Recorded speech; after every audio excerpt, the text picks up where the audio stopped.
Non veg சமையல் சொந்தங்களுக்கு வணக்கம். இன்றைக்கி நம்ம என்ன பார்க்க போகிறோம் அப்படின்னா, நம்ம வீட்டில் செய்கிற வெஜ்ஜாக இருந்தாலும் சரி, நான்வெஜ்ஜாக இருந்தாலும் சரி, எல்லாத்துக்கும் சேர்க்குற மாதிரி ஒரு சூப்பரான மசாலா பொடி தான் ரெடி பண்ண போகிறோம். இந்த ஒரு பொடி மட்டும் உங்கள் வீட்டில் ஸ்டாக் இருந்ததுன்னா, உங்கள் வீட்டில் செய்கிற வெஜ்ஜு நான்வெஜ் எல்லாத்தோட டேஸ்ட்டும் பக்கத்து வீட்டு வரைக்கும் போகும். அவ்வளவு ஒரு அருமையாக இருக்கும். கரம் மசாலா தான் நம்ம வீட்லேயும் சூப்பராக எப்படி தயார் பண்ணி வச்சுக்கிறேன்னு தான் பார்க்க போகிறோம். அதுக்கு நம்ம ஒரு அடுப்பில் பேன் எடுத்து வச்சுட்டோம். அடுப்பு பற்ற வச்சாச்சு. பேன் சூடாகிட்டு இருக்கு. பேன் சூடாகிட்டு இருக்க நேரத்தில் ஒரு 4 டீஸ்பூனு வரமல்லி எடுத்திருக்கோம். மல்லி விதை தான் எடுத்திருக்கோம். இது நாட்டு மல்லி. நீங்கள் உருண்டை மல்லி, கம்பெனி மல்லி எதுனாலும் எடுத்துக்கலாம். ஏலக்காய் ஒரு 5 கிராம் எடுத்திருக்கோம். அதையும் நம்ம உள்ளே சேர்த்தாச்சு. பட்டைத்துண்டு இந்த மாதிரி சின்னதாக 2 பட்டைத்துண்டு, இது கிட்டத்தட்ட ஒரு 5 கிராம் இருக்கும். 5 கிராம் பட்டைத்துண்டு எடுத்திருக்கோம். அதை நம்ம உள்ளே சேர்த்துக்கலாம். அந்த பட்டைத்துண்டை நல்லா அது போல் பிரித்து விட்ருங்க. அது சுருளாக இருக்கும். இது சுருள் பட்டை, அதனால் பிரித்து விட்ருங்க.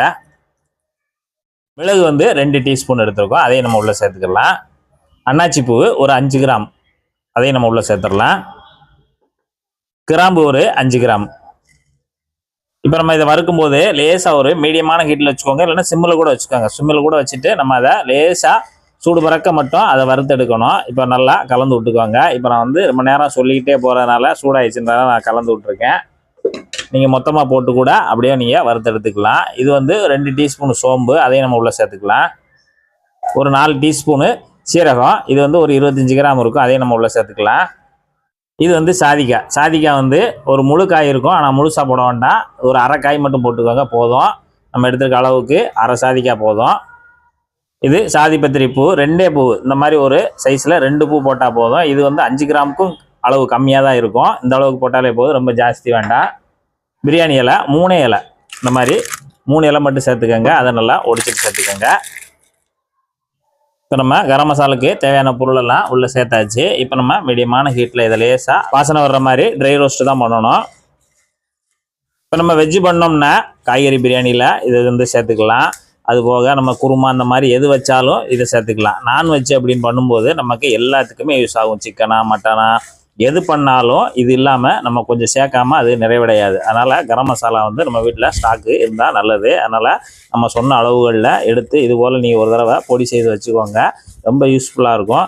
இப்போ நம்ம பார்த்தீங்கன்னா ஒரு 3 நிமிஷம் ஆச்சு. 3 நிமிஷத்தில் நமக்கு நல்லா வாசனை வர அளவுக்கு வறுபட்டுருச்சு. இப்போ நம்ம ஸ்டவ் ஆஃப் பண்ணிவிட்டு தனியாக ஒரு தட்டில் தட்டிடுங்க.